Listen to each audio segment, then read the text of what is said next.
ताराशाहदेव प्रकरण में आज सजा सुनाई गई है। रकीबुल हसन को आजीवन कारावास, उसकी मां को 10 साल की सजा, साथ ही साथ जो रजिस्ट्रार विजिलेंस थे उनको 15 साल की सजा हुई है। ऐसे में हमारे साथ ताराशाहदेव हैं, हम बातचीत करेंगे।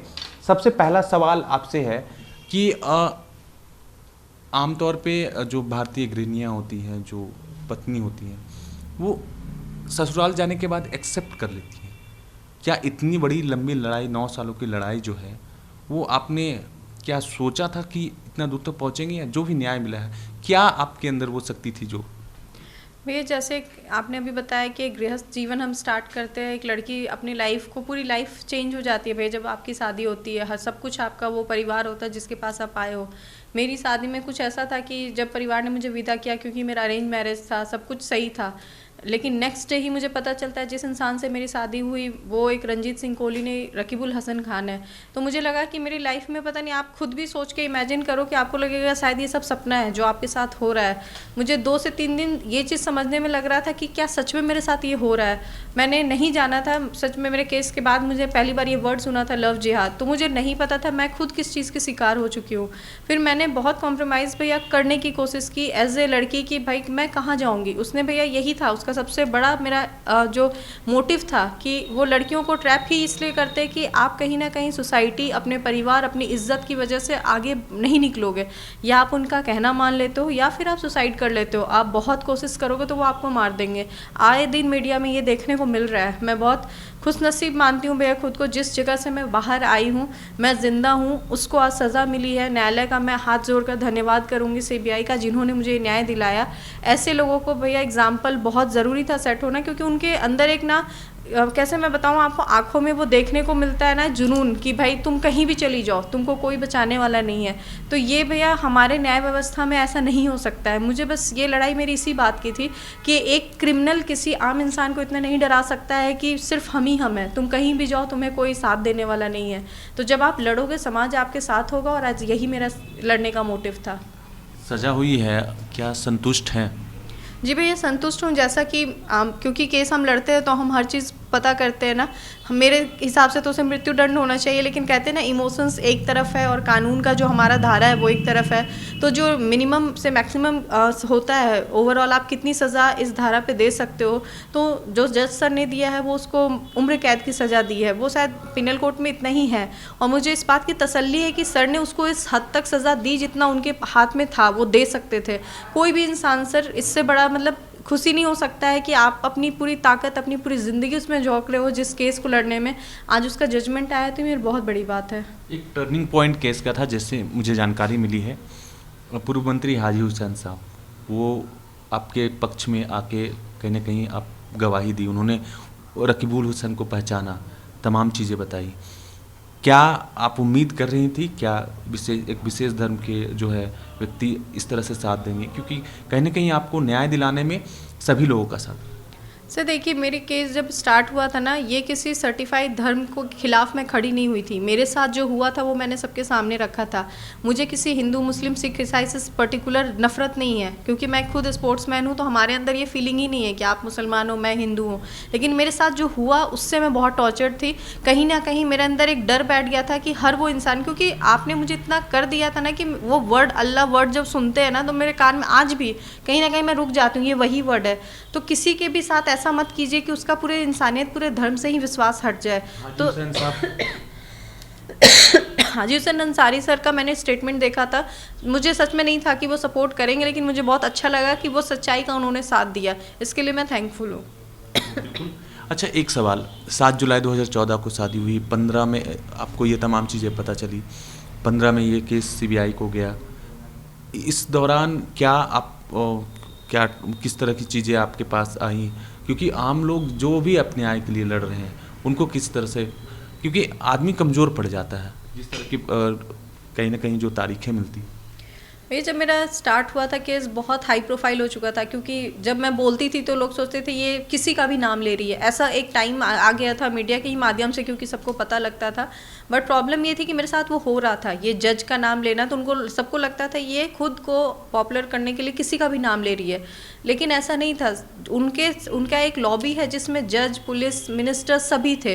तो मेरा ये मोटिव था कि सिर्फ उस रकीबुल को सज़ा दिलाने से कुछ नहीं होगा। जब तक आप उस पूरी लॉबी को सज़ा ना दिलाओ या ऐसे लोगों को डर ना हो जो इनका सपोर्ट करते हैं, तो ये लड़ाई भैया बहुत डिफिकल्ट था। कई धमकियाँ आई, यहाँ तक मैं 2 साल तक रांची से बाहर रही थी जब मेरा स्टेटमेंट रिकॉर्ड होना था, क्योंकि मुझे जान का खतरा था। किसी हर तरीके से समझौता के लिए आ रहा था कि भाई आप किसी भी तरीके से पीछे हो जाओ।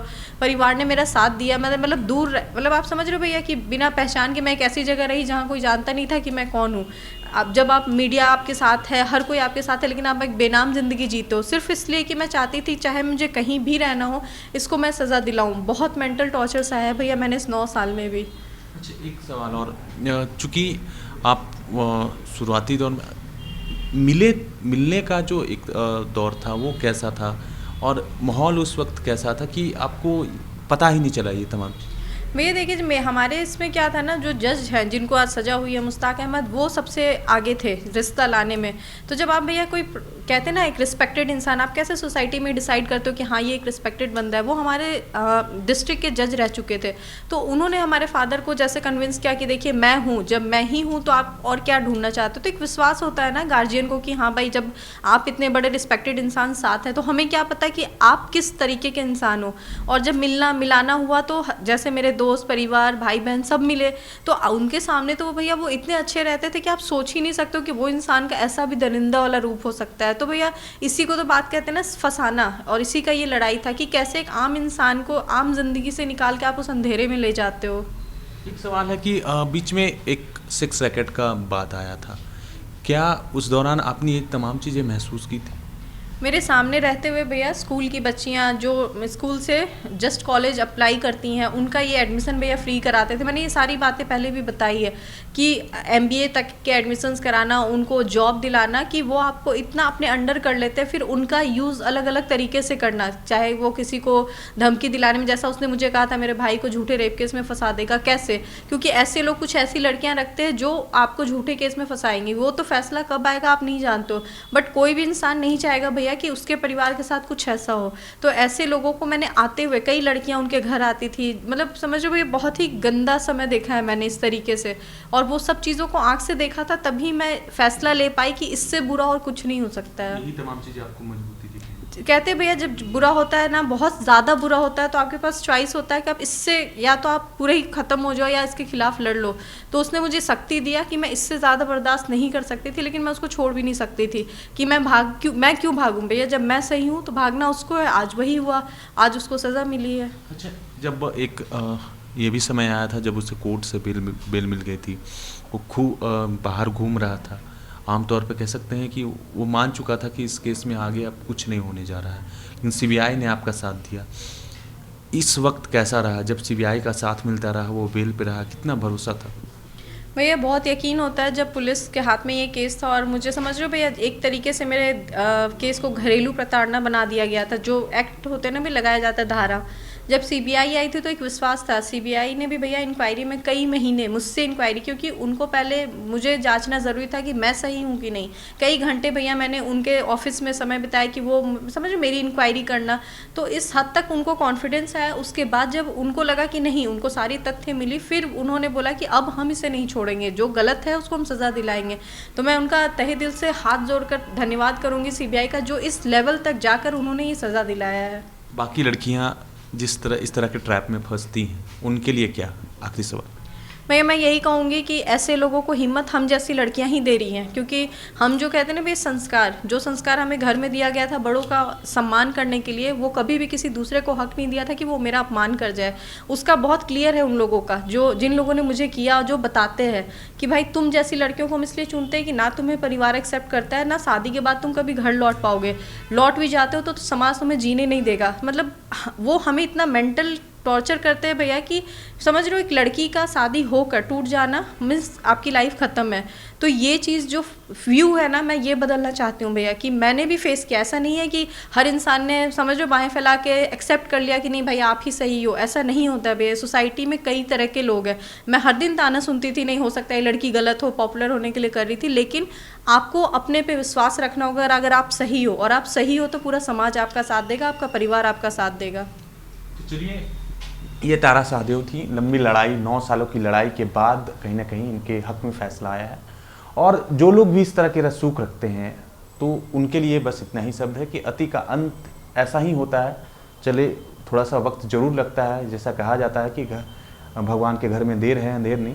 अब इस तरह का फैसला आया है तो कह सकते हैं कि एक जजमेंट जिस तरह का आया है, वैसे में दूसरों के लिए भी एक बड़ा एग्जाम्पल सेट होगा। कह सकते हैं कि जो भी लड़कियां इस तरह के लव जिहाद में फंसती हैं उनके लिए एक हौसला बुलंद करने वाला फैसला है। अब देखना होगा कि चूंकि उनका भी एक तर्क है कि वो हाई कोर्ट का रुख करेंगे। अब हाई कोर्ट का रुख क्या होता है और आगे इस केस में क्या चलता है। अपने सहयोगी संजय टोपो के साथ आयुष, जी मीडिया, रांची।